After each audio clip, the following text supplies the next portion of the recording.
오늘 우리에게 주신 하나님의 말씀은 구약 성경 이사야 5장 18절에서 30절까지 말씀입니다. 말씀을 봉독하겠습니다. 거짓으로 끈을 삼아 죄악을 끌며 술의 줄로 함같이 죄악을 끄는 자는 화 있을진저. 그들이 이르기를 그는 자기의 일을 속속히 이루어 우리에게 보게 할 것이며 이스라엘의 거룩한 이는 자기의 계획을 속히 이루어 우리가 알게 할 것이라 하는도다. 악을 선하다 하며 선을 악하다 하며 흑암으로 광명을 삼으며 광명으로 흑암을 삼으며 쓴 것으로 단 것을 삼으며 단 것으로 쓴 것을 삼는 자들은 화 있을진저. 스스로 지혜롭다 하며 스스로 명철하다 하는 자들은 화 있을진저. 포도주를 마시기에 용감하며 독주를 잘 빚는 자들은 화 있을진저. 그들은 뇌물로 말미암아 악인을 의롭다 하고 의인에게서 그 공의를 빼앗는도다.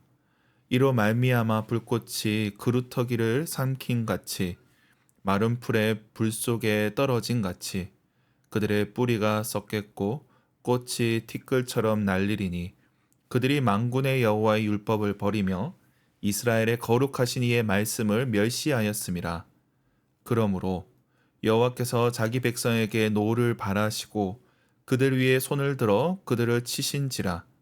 산들은 진동하며 그들의 시체는 거리 가운데에 분토같이 되었도다. 그럴지라도 그의 노가 돌아서지 아니하였고 그의 손이 여전히 펼쳐져 있느니라. 또 그가 기치를 세우시고 먼 나라들을 불러 땅끝에서부터 자기에게로 오게 하실 것이라. 보라, 그들이 빨리 달려올 것이로되 그 중에 곰핍하여 넘어지는 자도 없을 것이며 조는 자나 자는 자도 없을 것이며 그들의 허리띠는 풀리지 아니하며 그들의 들매끈은 끊어지지 아니하며 그들의 화살은 날카롭고 모든 활은 당겨졌으며 그들의 말굽은 부싯돌 같고 병거 박히는 회오리 바람 같을 것이며 그들의 부르짖음은 암사자 같을 것이요 그들의 소리 지름은 어린 사자와 같을 것이라. 그들이 부르짖으며 먹이를 움켜 가져가 버려도 건질 자가 없으리로다. 그날에 그들이 바다 물결 소리같이 백성을 향하여 부르짖으리니 사람이 그 땅을 바라보면 흑암과 고난이 있고 빛은 구름에 가려서 어두우리라. 아멘. 매일 성경 순서에 따라 이사야서 5장 말씀을 계속 살펴보겠습니다. 5장 전반부에는 지도층의 부동산 문제, 그리고 사치와 향락의 문제를 다루었습니다. 오늘 본문에서도 그들의 죄악을 계속해서 고발하고 있습니다. 오늘 본문의 첫 번째로 고발하는 내용은 거짓입니다. 18절부터 21절까지 거짓을 다루는데 그들은 악을 선하다 하고 선을 악하다 합니다. 그리고 빛을 어둠이라 하고 어둠을 빛이라 합니다. 이들은 스스로 똑똑하다 하지만 스스로 속는 자들입니다. 거짓으로 자신과 남들을 속이는 자들입니다. 거짓인 것을 알면서도 우기는 자들, 교묘한 말과 논리로 사람들을 속이는 자들, 이들에 대해서 선지자는 화를 선포하고 있습니다. 그리고 22절부터는 독주와 포도주에 취해 있는 자, 뇌물과 관련된 자들에게 화를 선포합니다. 이들은 술에 취해 있고 또 뇌물로 판결을 구부리는 자들입니다. 쾌락으로 사람들을 유혹하고 악을 행하게 하는 자들이라 할 수 있습니다. 이런 자들에 대해서도 선지자는 화를 선포하고 있습니다. 그런데 이러한 모습은 결국 24절에 여호와의 율법을 버리고 하나님의 말씀을 멸시했다는 것입니다. 단순히 사회적인 문제, 구조의 문제, 개인의 타락의 문제가 아니라 하나님과 언약의 문제이고 신앙의 문제임을 드러내고 있습니다. 그래서 그들을 향한 하나님의 진노가 계속해서 다루어집니다. 그들로 인해 산들이 진동하고 또 그들의 시체가 널리게 될 것을 말씀합니다. 자연재해로 인하여서 징계를 받게 될 것이고 그리고 먼 나라들이 와서 그들을 죽일 것입니다. 전쟁을 통해 심판을 받게 될 것입니다. 이러한 심판의 말씀이 30절까지 이어지고 있습니다. 오늘 본문에 거짓을 행하는 자들, 교묘한 말재주로 사람을 속이는 이들은 지식인이라 할 수 있습니다. 그리고 종교인들도 포함됩니다. 19절에 보면 하나님의 계획을 안다고 합니다. 이들은 거짓 지식인, 또 거짓 선지자라 할 수 있습니다. 지식인과 종교인들은 자기에게 주어진 지혜와 계시를 통해서 하나님의 뜻을 전해야 됩니다. 시대가 나아갈 길을 제시해야 됩니다. 옳고 그름을 분별하고 방향을 잡아 주어야 합니다. 이것이 그들의 역할입니다. 그런데 많은 경우에 자기의 사익을 위해서 악용합니다. 교묘한 말로 사람들을 속이고 논리를 비틀어 버립니다. 자기에게 이익이 되는 쪽으로 사람들을 이끌어갑니다. 어떤 이들은 개인적인 관계에서 속일 뿐이고 또 사기를 치는 것이지만 이들은 사회를 상대로 수많은 이들을 상대로 사기를 치는 것입니다. 오늘날에도 마찬가지입니다. 영민한 지식인들 또 알려진 종교인들 중에 자기 이익 또는 자기 진영을 옹호하다가 망가지는 경우도 있습니다. 워낙 교묘한 말을 하고 또 이전에 맞는 말을 했다 보니 사람들이 거기 속아 넘어가기도 합니다.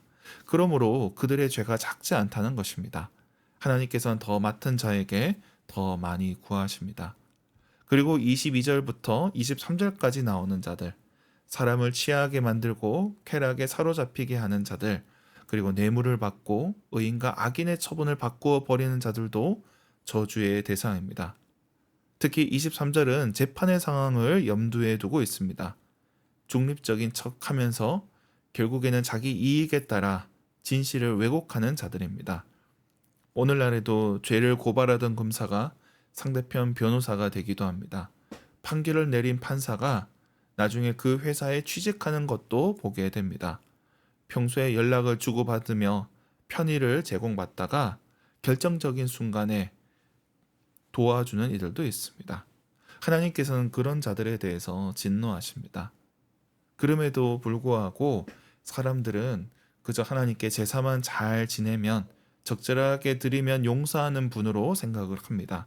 이러한 문제는 하나님과 상관없고 제물과 절기, 종교적 용어의 쓰임만 문제 삼을 뿐이라고 생각합니다. 그런데 이것이 바로 24절에 율법을 버리고 말씀을 멸시하는 것입니다. 하나님께서는 그분의 말씀을 지키는 자들을 구원하십니다. 그분의 정의를 따르는 자들을 보호하십니다. 하나님의 이름을 부르며 하나님의 정의를 멸시할 수 없다는 뜻입니다. 말씀을 맺겠습니다. 하나님께서는 어느 시대나 정의를 원하십니다. 이 말씀이 오늘 우리에게 주어진 것처럼 오늘 이 시대를 향하여서도 정의를 원하십니다. 하나님께서 원하시는 대로 이 시대에 정의가 세워지길 축원합니다. 기도하겠습니다. 하나님 아버지, 오늘도 우리에게 새 날을 주시고 말씀을 허락하시니 감사합니다. 주님, 우리의 지식인들이 참된 진리를 드러내게 하여 주시옵소서. 또한 이 시대의 종교인들이 하나님의 뜻을 온전히 나타내게 하여 주시옵소서. 또한 판결하는 자들을 살피시고 저들이 뇌물을 받고 판결을 구부리지 않게 하여 주시옵소서. 참으로 주님의 정의가 세워지는 나라 되게 하여 주시옵소서.